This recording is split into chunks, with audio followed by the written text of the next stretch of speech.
Nilalang niya ang langit at ang lupa. Dahil sinasabi din po sa verse 2, sabi niya dyan, Genesis chapter 1 verse 2, and the earth was without form and void, and darkness was upon the face of the deep, and the Spirit of God moved upon the face of the waters. Meaning, parang ito daw ang dating simula.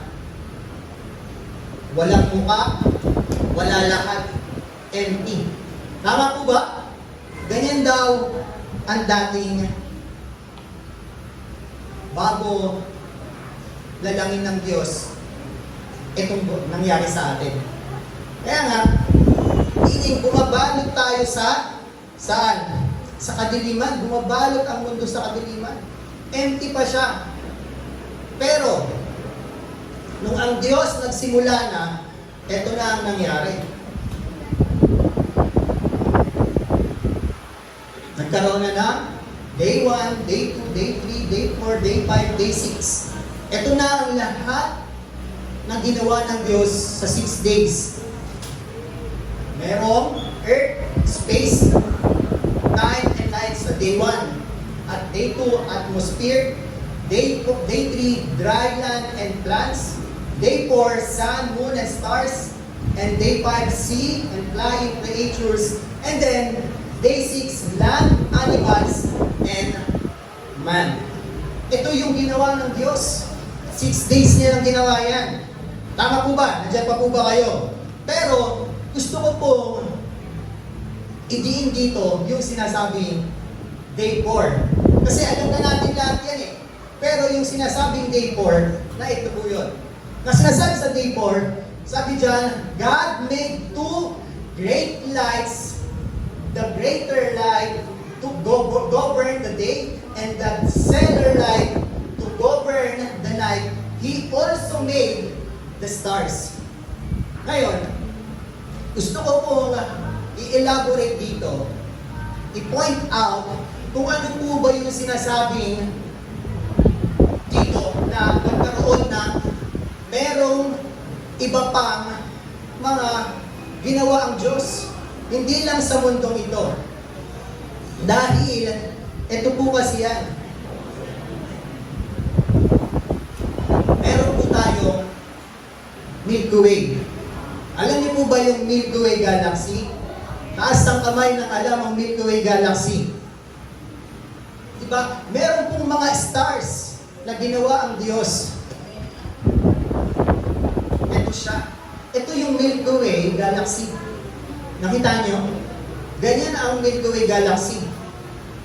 At, alam niyo ba, na sinasabi ko, sabi po dito, na ang Milky Way Galaxy or yung mga stars kasama ang solar system ay age niya is 13.61 billion years na. Tagal na, no? At sinasabi dito na number of stars is 100 to 500 billion. Grabe, no? Ganun karami. Alam niyo po ba, isa lang tayo sa kinreate ng Diyos. Ito po ang Earth at ito po yung fourth na Milky Way Galaxy. Nakita niyo, ang daming stars, daming planets, dami, di ba? Hindi mo alam, nag-iisa, napakaliit ng Earth, di ba? Pero, sinasabi po dito, sabi po dito, how many galaxies in the universe? Meaning, isa pa lang yung sinasabing galaxy. Tama! Nag-iisa pa lang yung galaxy. Milky Way pa lang yun. Nandun pa lang yung Earth. Pero sinasabi po dito, ang galaxy daw ay umaabot ng 100 to 200 billion galaxies. Ang dami! Ang laki pala talaga ng kalawakan. Ang laki pala ng ginawa ng Diyos. Na pag in-estimate pa, yung hindi pa kasama rito, yung number of Miss Galaxy galaxies. Dami. Di ba? Meaning, tayo ay nasa ilalim lang, nasasakop po tayo sa Milky Way galaxy. Kaya nga ang tanong, maraming nagtatanong, meron pa ba ang kinreate na katulad ng Earth sa ibang stars, planets? Di ba? Pero syempre, alam niyo ba, ang sabi ko dito,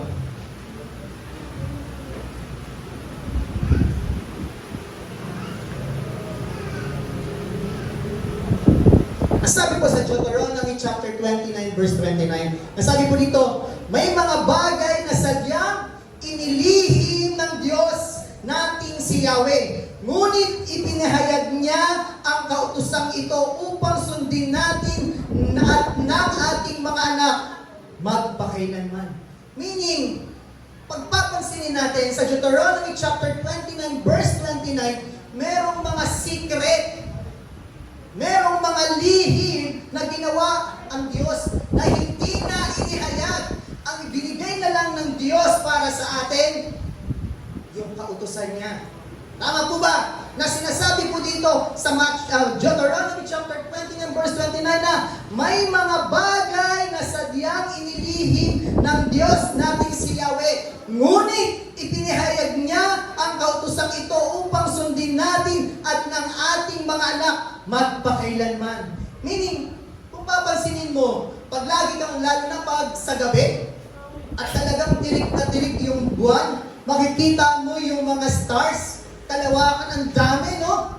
So, isipin mo, ako nga, nung bata ako, talagang, paano kaya ako makakapunta sa Mars? Paano ba ako makapunta sa Saturn? Papunta ako sa ganito, sa ganyan? Meron bang mga tao din dyan? May mga alien ba dyan? Di ba? Kasi mag-iisip ka. Pero, nasabi ng Deuteronomy chapter 29 verse 29, may mga sikreto. May mga sikreto dahil ang sabi, pag inilagay pa sa Biblia, pag inilagay pa sa libro yan, baka hindi mo na mabuhay. Tama? Sa sobrang daming mga nangyari, yung ano pa nga, hidden of Jesus Christ, hindi naman inilagay dyan. Yung 13 to 29 years old ni Jesus Christ, wala sa Biblia yon. Tama po ba? Nandyan pa po ba kayo? Kung inilagay din yan dyan, diba, hindi natin alam kung ano ang nangyari sa hidden of Christ. Hindi natin alam yun. Maaaring pumunta siya sa ilalim na pinakailalim, sa ibabaw, sa lahat. Kasi ang dami yan eh. Ang daming galaxy. Ang daming mga stars. Hindi natin alam yan kung ano ang nangyari. Ang Diyos lang ang nakakaalam. Tama po ba? Palakpakan natin ang ating Panginoon. Pero, sinasabi po dito, sinasabi po sa Psalm chapter 8 verse 3, when I consider your heavens, the work of your fingers, the moon and the stars which you have ordained. Meaning, sinasabi po dyan na pagka binubulay ko ang iyong mga langit, ang gawa ng iyong mga daliri, ang buwan at ang mga bituin na iyong Diyos. Ngayon, gusto ko lang po ito explain sa inyo. May sinasabi po dito, pagka binubulay ko ang iyong mga langit. Sino po ba nakakaalam dito na isa lang ang langit, taas ang kamay? Taas ang kamay na isa lang ang langit. Sinasabi po dito, makikita niyo po dito na sa Old Testament, sinabi nga na merong mga langit. Tama po ba? Merong mga langit. Ano ba yun yung mga langit na yun? Ito yung gusto ko i-point out sa inyo. Na ano ang langit? Merong sinasabi the three heavens. Ano yung three heavens? Sinasabi dyan. The three heavens of the Bible. The first heaven is the atmosphere. Ito yun. Diyan mo makikita yung mga clouds. Diyan mo makikita yung mga birds. Tama? Diyan mo makikita yan. Nakikita ng tao yan. But, yung second heaven is,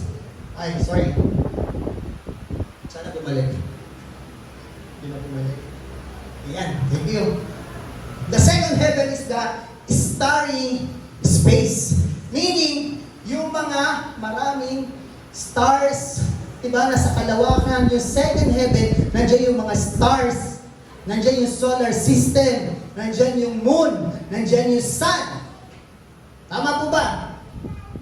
Pero, tignan niyo po kung gaano kalaki yung kalawakan. At, susunod dyan na yung the third heaven, which is the God's dwelling place. Ano yung point ko dito? Merong first heaven, merong second heaven, merong third heaven. Kapatid, ganyang kakapangyarihan ng Diyos na sobrang napakalayo, trillion, no? Yung miles niya para sa atin, napakalayo. Hindi natin alam, diba, kung paano tayo makakapunta ron eh. Tama! Pero makakapunta ka ron kung ikaw ay susunod sa ating Panginoon. Tama po ba? Sa sinasabing third heaven, yan yung kingdom of God, the dwelling place of our Lord. Amen! Na ang point ko dito, nandito yung isa, yung gitnang ito, kita nyo, no? Ito yung pumapagitan sa atin. Nandito tayo sa atmosphere, heaven.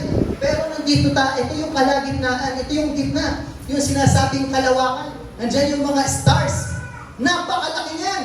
Sobrang laki. Diba? Para tayong langgam. Ang earth parang langgam. Tuldok lang. Pero tignan nyo naman, rinig na rinig ka ng Diyos. Tama! Tama po ba?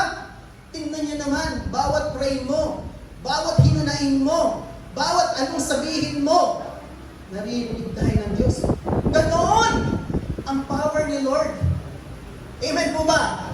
Ganoon yung sinasamba natin na minsan nagagalit pa tayo. Tama po ba? Na minsan nangihinga tayo. Na minsan, diba? Pinagsasabihan pa natin ng masasama ang Diyos. Kasi Panginoon, ganito kasi. Kasi Panginoon, pinabayaan mo ko. Kasi ganito. Tama. Pero, ang Diyos, ganyan siya. Oh. Ganyan ang kapangyarihan niya. Kahit presidente, kahit hari ng lupa, walang sinabi sa Panginoon. Tama po ba? Tuldok lang ang tao, lalo na. Kung ang earth ay tuldok, paano pa tayo? Tama po ba? Paano pa ang mga tao? Pero, mahal ng Diyos ang tao. Tama po ba? Sabihin mo, mahal ako ng Diyos. Malakpakan natin ang Panginoon. Kaya nga, ang sabi ko dito, ang question, what is man that you would be mindful of him? And the Son of Man that you care for him? Diba? Meaning, ang sabi po dyan na ano ba ang tao upang iyong pahalagahan? O anak ng tao upang iyong pangalagahan? Ano po ba? Yun nga ang point ko eh. Diba? Na kahit ang Diyos, makapangyarihan niya sa lahat.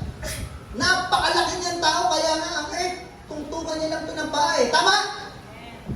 Tignan niyo ha, ang earth, tungtungan niya lang ng paa. Ganon kalakay ang Panginoon. Ganon kakapangyarihan ng Diyos. Pero sinasabi po dito, ano ba ang tao upang iyong pahalagahan? Nandyan yung care ni Lord para sa atin. Nandyan yung comfort ni Lord para sa atin. Mindful and caring of God is here. Amen! Nandito para sa atin. Kasi nga, bakit? Because God is love. Malakpakan natin ang Panginoon. Amen! Because God is love. Ang Diyos ay pag-ibig para sa ating lahat.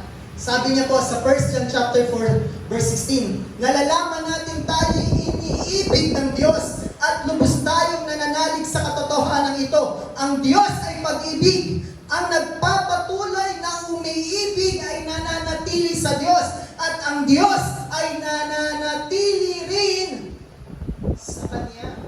Amen! Tapos, sa pag-ibig ng Diyos, sabi nga sa John 3:16, alam na natin yun eh, di ba? Sapagkat, di ba? Ibinigay ng Diyos ang kanyang buktong na para sa atin, di ba? Para tayong lahat ay maligtas. Hindi lang tayo, kundi buong mundo. Ganoon ang pag-ibig ng Diyos para sa atin. Kaya nga, kung ang Diyos ay pag-ibig, meron siyang God's promises. Amen! Meron siyang promise para sa atin. Ano ang promise ng Diyos para sa atin? 24/7, nandyan yung sinasabing God promises. 24/7, He will be with you.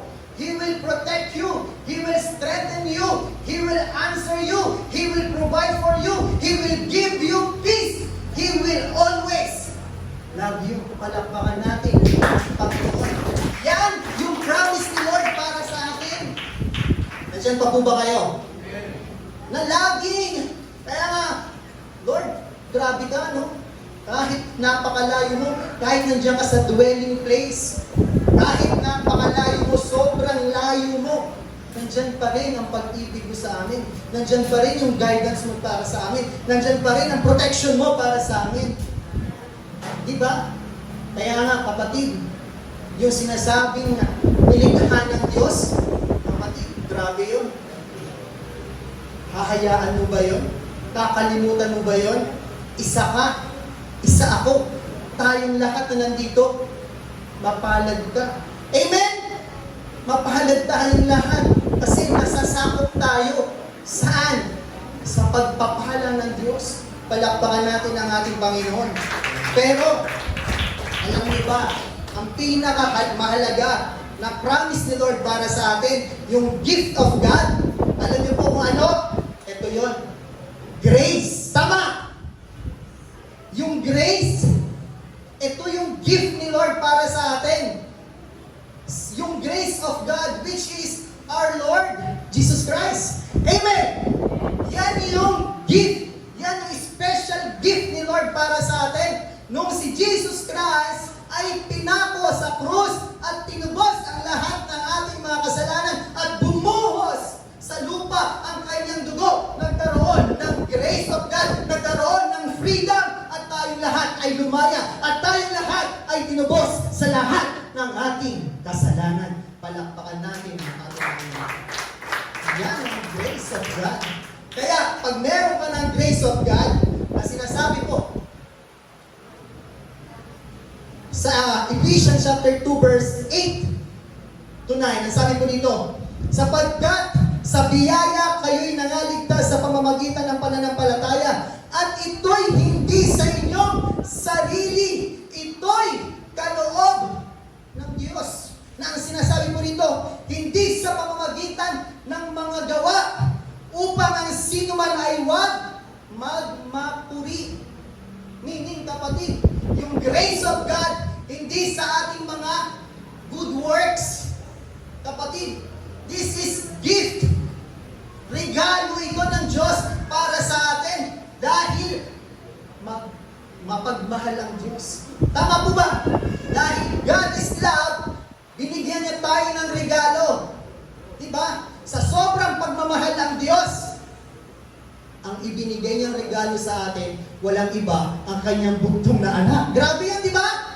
Bugtong na anak yun, kapatid. Kaya nga, napaka-halaga tayo sa Panginoon eh. Special tayo sa Diyos. Kaya, pag tayo ay nagkaroon ng grace of God, sabi po rito, God gives you salvation as a gift of God. Upon receiving this gift, God promises. Ano yung promise ni Lord? Ito. Sabi po dyan, na magkakaroon tayo ng eternal life. No judgment passing from death to life. Na sinasabi po dyan, sa John chapter 5 verse 24 na we are passed from death to life. Meaning, tayo po ay sinasabing nalipat. Nalipat na from, ano po? Mula saan? Kamatayan patungo sa buhay. Na sinasabi po nito, pakatandaan ninyo, ang nakikinig sa aking salita at sumasampalataya sa hanggan. Hindi na siya hahatulan, sa halip ay inilipat na siya sa buhay mula sa kamatayan. Palakpakan natin ang ating Panginoon. Kaya, ito yun. Amen. Na sinasabi sa Romans chapter 6 verse 23, "For the wages of sin is death, but the gift of God is eternal life through Jesus Christ our Lord." Amen. Yan. Amen. Yan ang ibinigay ng Diyos at magkakaroon tayo ng buhay na walang hanggan. Pero, tandaan po natin, mga kapatid, kaya po nagkaroon ng ganito. Kaya po nagkaroon ng creation. Alam niyo po ba sa pamamagitan nino? Tandaan po ninyo. Ito. Sabi po rito sa Colossians chapter 1 verse 16 and 17. Ang sabi po dyan, "For by Him all things were created in heaven and on earth, visible and invisible, whether thrones or dominions or ruler or authorities. All things were created through Him and for Him. And He is before all things, and in Him all things hold together." Palakpakan natin ang Panginoon. Amen! Ibig sabihin, ginawa ang ito. Binuhay ka. Nagkaroon tayo ng buhay. Nagkaroon ng langit at lupa. Nagkaroon ng moon, star, sun sa pamamagitan ni Jesucristo. At wala pa ang mundo. Nandito na si Jesucristo. Tama po ba?